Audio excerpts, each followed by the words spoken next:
Awesome. It's so hot with these lights. The time is now 6:54 on this Monday morning, and here's what you need to know before you go. One person is dead and another arrested after a crash involving two snowmobiles in Iron County, Wisconsin. According to the sheriff's office, it happened around 8:15 Friday night on a trail just south of Hurley, which is about 35 miles southeast of Ashland. Authorities say a 52-year-old man had been traveling with a 20-year-old man along the trails. At one point, the 52-year-old rode ahead, and the 20-year-old ended up running into the back of his snowmobile. The 52-year-old died at the scene. The 20-year-old was arrested on suspicion of driving intoxicated.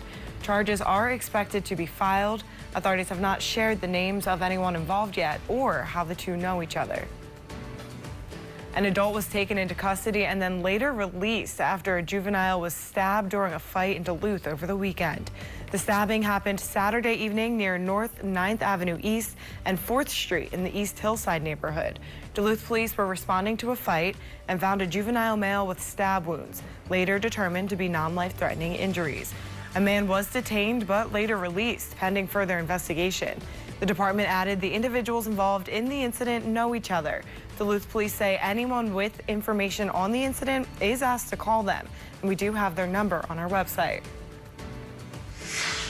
The alpha wolf at Ely's International Wolf Center has unexpectedly passed away.